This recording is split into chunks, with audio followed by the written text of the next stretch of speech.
खास करके पुलिस के संबंध में ये परसेप्शन ऐसा बना हुआ है कि भाई उनसे बच के रहो, इनसे जरा दूर रहो। यूनिफॉर्म पे हमारे देश में सेना भी है, लेकिन सेना के लिए परसेप्शन क्या है? कहीं कोई संकट की घड़ी है और दूर से भी सेना दिखाई दे तो उसको लगता है कि अब तो कोई संकट नहीं है, ये लोग आ गए हैं। एक अलग परसेप्शन है।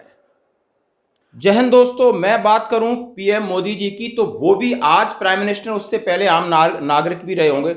उन्होंने या परसों एक बड़े प्लेटफॉर्म से कहा कि जनता पुलिस से बचना क्यों चाहती है, जबकि पुलिस जनता की सेवक है, लेकिन ऐसा देखने को नहीं मिलता है। और वही जनता फौज के ऊपर इतना विश्वास करती है, पूजा करती है, उन पर अटल विश्वास होता है। आखिर दोनों चीजें उन्होंने कहीं, यानी एक ऐसे मंच से कहीं जहां पर पुलिस वाले भी बैठे हैं, पैरामिलिट्री फोर्सेस वाले भी बैठे हैं, स्टेट पुलिस भी बैठी है, सबके सामने कहा है कि ऐसा मानना है कि हर जो सिविल नागरिक है जिसके लिए पुलिस बनाई गई है वो इनसे दूरी बनाना चाहता है।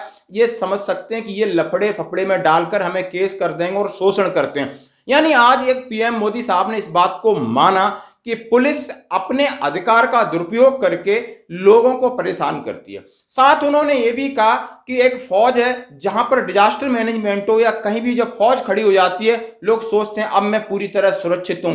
खुद से सुरक्षित नहीं, किसी भी आपदा से भी सुरक्षित हूं, इतना अटल विश्वास। क्या फर्क है? वही लोग पुलिस में होते हैं, वही फौज में होते हैं। फर्क है एक सोच का, एक ट्रेनिंग मॉड्यूल का।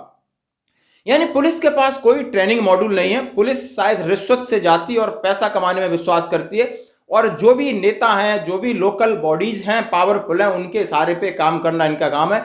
जनता की सेवा से कोसों दूर है इनका इंटेंशन और एम्बिशन। आपने देखने को मिला होगा, वो ही एक सेना है, वो अपने ट्रेनिंग मॉड्यूल और उनका जो भी है कि मैं जनता की सेवा करूं, किसी भी परिस्थिति में देश की सेवा करूं, सिर्फ वो उतना ही जानते हो, उतना ही करते हैं। ये है फर्क। और ये फर्क उन्होंने सबके सामने कहा। जहां पुलिस के बड़े बड़े अधिकारी थे उनका सर नीचा हो गया, वहीं पर पैरामिलिट्री फोर्सेस थी जो बहुत सारे इलेक्शन कराते हैं, आप जो इंटरनल लॉ एंड ऑर्डर की व्यवस्था को सही रखते हैं, वो गर्व से सीना चौड़ा कर सकते हैं। इस वीडियो को आप भी सुनिए और समझिए कि नहीं, आपका जो त्याग है, जो आपकी अच्छाई है, वो सबको सब स्वीकार करते हैं, सब मानते हैं। इसको आपको होना चाहिए गर्व। धन्यवाद दोस्तों। कि भाई उनसे बच के रहो, इनसे जरा दूर रहो।